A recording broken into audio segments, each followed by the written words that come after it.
예, 안녕하세요. 테마 65입니다. 64와 63은 이제 학자가 나옵니다. 피터 모형하고 로즈 모형이 나올 건데 심화로 돌렸고요. 6어버넌스 다음에 바로 신공공 서비스로 넘어들어갈 겁니다. 사실 얘도 신공공 관리론이나 관료제와 비교돼요. 앞에 있는 신국정 관리와는 크게 비교할 게 없어요. 거의 유사한 논리니까. 다만 얘가 좀 더 구체적으로 관료들이 무엇을 해야 될 것인가에 대한 대안을 제시해요. 그게 바로 담론이론이에요. 담론이론. 이러다 보니까 담론이론도 들어오고요. 참여 강조하니까 신행정론도 들어오고요. 막 이게 들어올 겁니다. 자, 신공공 관리가 국가가 방향을 잡겠대요. 근데 국가는 대리자잖아. 방향을 왜 국가가 잡아요? 그 주인들이 잡아야 되겠죠. 주인들은 시민이란 말이야. 시민들의 권리 회복. 그 지역의 공동체가 방향을 잡아야지. 왜 그 지역과 아무 관련이 없는 국가가 잡겠습니까? 공무원들이. 그래서 보다시피 얘는 주인의식이다. 공동체의식의 복원이다. 이렇게 말하고요. 이러니까 자유주의라기보다는 공동체주의. 시장 논리라기보다는 시민사회 중심의 참여 거버넌스라고 그래요. 얘가 나온 것은 여기는 신공공 관리론밖에 없지만 관료제에 대한 비판도 자동 들어갑니다. 됐지? 공적 영역은 가격과 경쟁 논리가 아니라 공동체 의식이라는 우리 의식이야, 우리 의식. 그치? 이건 우리 거기 때문에 나는 여기에 참여할 권리도 있지만 참여해야 될 의무도 있어요. 이런 공공 책임성을 많이 강조하는 게 바로 신공공 서비스론입니다. 그다음에 그럼 근거가 있어야 되잖아. 포괄적이라는 건데 다양한 근거가 들어와요. 조심할 게 실증주의인데 여기서 말하는 실증은요. 객관적 답이 있다 이런 의미가 아니에요. 공익을 보시면 공익 과정론이 있고 공익 실체론이 있거든요. 그 다음이 담론이론이에요. 공익 과정론은 공익은 없어요. 그냥 오늘 다수결로 이긴 애들이 공익이에요. 선언적으로 존재하는 게 아니라 경험적으로 만들어가는 거고 그냥 다수결로 많이 합의한 게 공익이야. 근데 이래버리면 다수결이 맨날 이기잖아. 약자들의 의견이 반영이 안 돼요. 특히 미국에서 흑인의 목소리가. 이러니까 누가 등장한다? 실체설이 등장해요. 공익은 이미 선언적으로 있다는 거예요. 근데 이게 문제가 뭐냐면 약자 이익을 반영하는 데는 도움이 되지만은 이미 존재하기 때문에 비민주적이야. 전체주의 색깔이고 이미 존재하는 공익 개념을 가지고 국민을 억압할 수 있어요. 그래서 그 다음에 나온 게 뭐다? 담론이야. 단순한 다수결도 아니고 이미 존재하는 것도 아니고 우리가 합의를 통해서 찾아가야 돼요. 그치? 이러니까 봐봐. 선언적으로 존재하는 게 아니라 우리가 담론을 통해서 만들어가는 거잖아. 실증적으로, 경험적으로. 그런 의미의 실증주의지. 무슨 객관적 답이 있다. 행태주의가 말하는 이런 실증주의가 아니라는 소리예요. 그 시민 참여 강조하니까 신행정론. 그지? 그다음 그 사람들의 의미 하나하나를 다 중요하게 받아들이고 해석하기는 현상학 같은 것들. 그 다음에 우리가 믿었던 것들이 정말 진실인가를 판단해보는 비판이론들, 다양성을 대표하는 포스트 모더니즘들, 전부 다 이런 이론들이 들어오죠. 누가 들어오면 안 되는가? 공공선택론이나 또는 신고전파 경제학 같이 이거는 신공공 관리론의 이론적 근거잖아. 개인주의 이론들, 걔가 들어오지 말고 주로 참여하는 것들이 들어올 겁니다. 다양성이라든지. 조심할 건 실증주의인데 담론 때문에 그래요. 자, 어쨌든 특징은 신공공 관리론에 대한 비판이기도 하지만 관료제에 대한 타파이기도 해요. 탑이 다양하단 말이야. 탑이 다양하니까 어때요? 그 조직 관리 안에는 구성원들의 참여도 있어야 돼, 없어야 돼? 있어야 되겠죠? 이러니까 인본주의 조직 관리야. 구성원들의 참여를 강조하고 막 이런 것들. 그다음에 어쨌든 합의해야 될 거 아니야. 그 합의가 단순한 다수결이 아니고 담론을 통해서 방안은 제시했죠. 담론 통해서 이런 합의를 찾아갈 수 있게 하자. 근데 문제는 뭐냐면 이 담론을 참 하기가 어렵죠. 구체적으로 어떻게 담론할 것인가에 대한 구체적 처방안은 없다고 그래요. 분명히 방향은 제시한 건 맞아요. 앞으로는 담론 통해서 수기를 통해서 합의점을 찾아가자. 단순한 쪽수 많은 다수결이 아니라. 근데 어떻게 담론할 것인가에 대한 처방안이 이렇게 명확하진 않다는 겁니다. 그럼 관료는 뭐가 돼야 돼요? 단순한 중립적 시각에서 서비스를 전달하거나 집행하는 사람이 아니고 힘의 차이가 존재하니까 이런 약자 이익도 반영될 수 있는 공간을 열어주는 게 국가 역할이겠죠. 그래서 국가 역할은 뭐다? 담론 형성의 촉진자. 그래서 이름이 신공공 서비스론이에요. 됐지? 직접 방향 잡는 게 아니라 이 사람들이 모여갖고 잡을 수 있게 도와주는 사람들이야.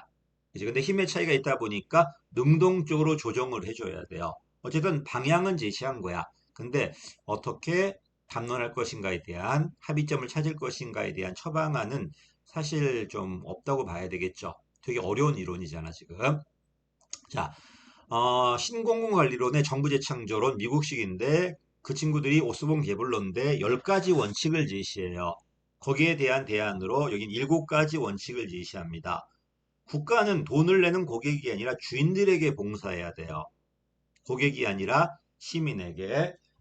공익이라는 게 이미 존재하는 것도 아니고 단순한 다수결로 만들어진 것도 아니고 자유주의가 말하듯이 사익을 추구하다 보면은 공익이 되는 것도 아니에요. 그치? 공익은 담론의 결과물이란 말이야. 그치? 그러다 보니까 공익을 찾으려고 노력할 것, 사익의 총합, 사익의 부산물이 아니라 담론의 결과물이야. 사적 영역은 창의성이 중요한 게 맞아요. 근데 공적 영역은 창의성보다는 주인의식이 더 중요해요. 됐지? 또 공적 영역은 경제성도 고려해야 되겠지만 경제뿐만 아니라 정치도 있어야 되고 다른 가치도 고려해야 돼요. 이게 전략적이라는 거야. 여러 가치를 반영하되 내 말만 맞는 게 아니라 다른 사람 말도 맞을 수 있어. 민주적으로 행동하자. 그렇지? 다양한 가치를 고려하자.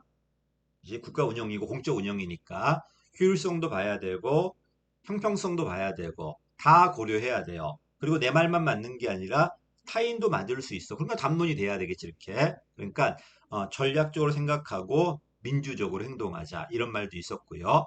단순하게 법만 지키는 것도 아니고 이거는 고전 관료제잖아.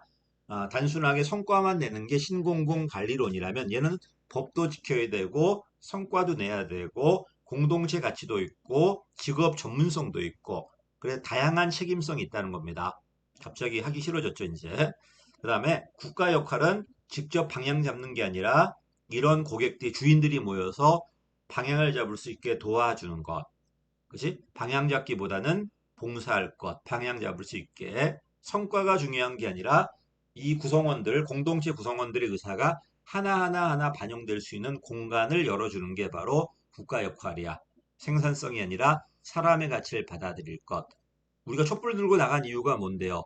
비록 미약하고 작은 가치지만 나도 이 공동체 구성원이니까 나도 이런 의견이 있다는 겁니다. 이런 의견이 반영될 수 있는 공간이 없다면은 내가 이 공동체에 봉사하고 살아갈 이유가 별로 없잖아요. 어차피 안 받아들여지는데. 지금 국가는 뭐야? 이런 작은 가치, 비록 소수지만 이런 가치도 반영될 수 있는 공간을 좀 열어달라는 겁니다. 그 다음에 또 비교되겠죠. 전통적 이론이 뭐가 되는 거야? 관료제가 되는 거고 신공공관리론, 신공공서비스론. 됐지? 주로 보다시피 경제학 이론 들어왔죠. 여기 공공선택론 들어가도 돼요. 공공선택론이 시험에 나온 적이 있으니까 신고전파 경제학에다가 재량 줄 테니까 창의성 가지고 성과 내라는 성과관리론. 여기는 다양한 접근이 있다는 것. 또 여기가 경제나 기술 합리성, 경제 합리성이 주로 비용 쪽이라면 기술 합리성은 효과 쪽이거든요. 얘는 그것뿐만 아니라 다른 가치들, 정치 가치까지 반영되어 있는 전략 합리성. 단순한 사익의 총합이 공익이라면 여기는 담론의 결과물이다.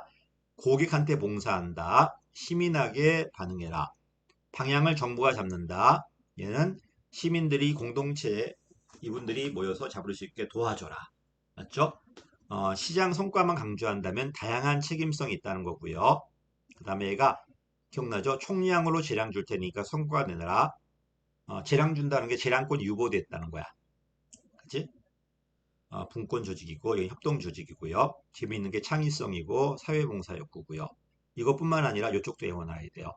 여기는 정치가 법률을 만들고 이게 공익이야. 관료들은 법률만 준수하면 되는 거예요. 주로 집행자 노적기였고요. 그다음에 나는 윗사람한테만 책임지면 되는 거니까 위계적이라고 그래요. 당연히 관료제 구조고요. 이건 분권화된 조직, 협동 구조. 이거 나올 수 있다. 여기는 공무원이 움직이게 만든 이걸 조심해야 돼. 돈이니까 일로 들어갈 것 같은데 일로 들어와 있죠.